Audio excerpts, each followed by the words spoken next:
Anthony, can you tell us how you came to pick that story?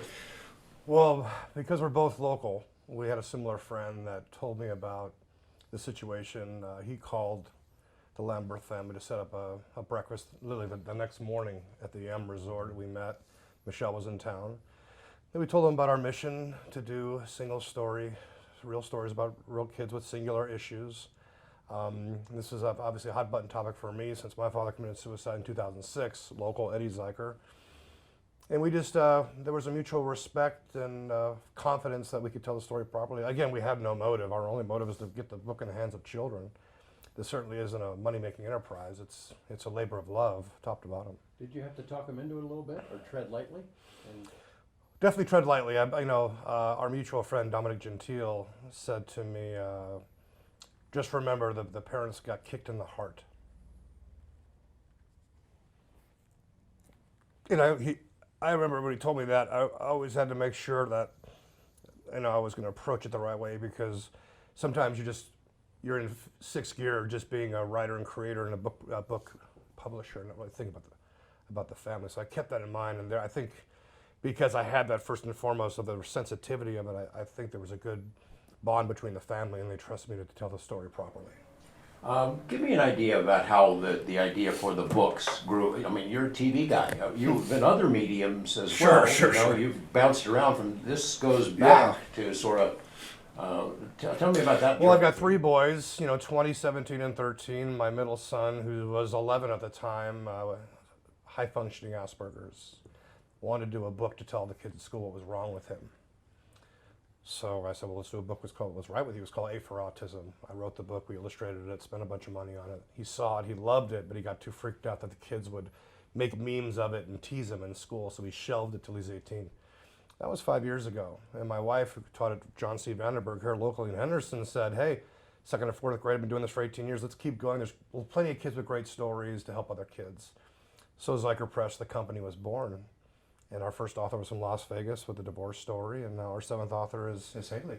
And you pick real issues that young people deal with every day. Every day. So if you think about our first 7 books, it's divorce, cyberbullying, racism, body image, autism, school shooting, and suicide. And transgender comes out in the fall. So those are our first 8. They're all topics never going away. You made a ton of dough, a huge success with the CSI franchise. Sure. and things. Is this sort of giving back, or what? No question about it.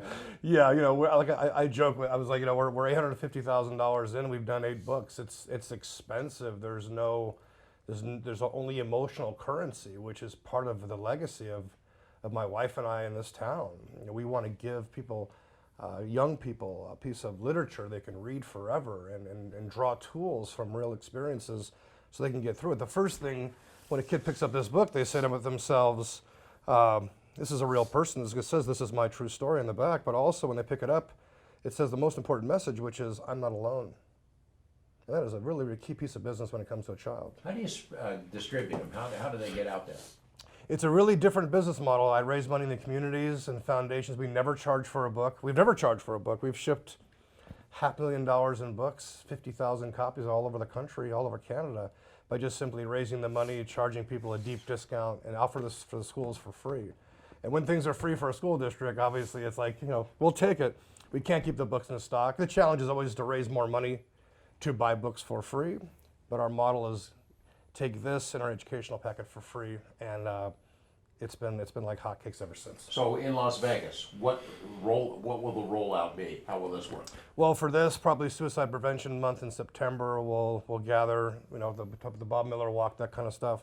We'll ask the community to come in to walk for Haley. We'll try to get as many free books as possible into the hands of people who are on the walk. And hopefully Clark County School District realizes that suicide is something that happens in their district, and they'll take the same responsibility that LA Unified School District did, which is 1,000 school districts, which is they love the book so much, they're putting them in for 6th, 7th, and 9th grade for LA Unified. That's the 2nd biggest school district in the world. And I think Clark County at some point should catch on. I think back to when, at the dawn of time when I was a kid, and there was bullying. There's always been bullying to some degree or another, and it ended up with maybe a black eye or a fist fight, and then it went away. Cyberbullying, I mean, it magnifies the ability of people to torture mentally torture kids like Kaylee 100-fold, doesn't it? I mean, I can't imagine what it's like. You must hear the stories from. Yeah, absolutely. Especially, social media and cell phones. That false rumors can be spread district-wide in a matter of seconds, and it can crush a young person. You think about our book called Click, a story of cyberbullying, and that particular, like you said, during our days, it was a beat you up, you go home, you're safe. But when you have a device in your room, a computer, an iPad, a phone, it's 24/7 bullying. You really can't escape it, and it's also permanent record, and it's also piled on by group chat. It never ends, and it's very, very disheartening for someone. It's very stressful.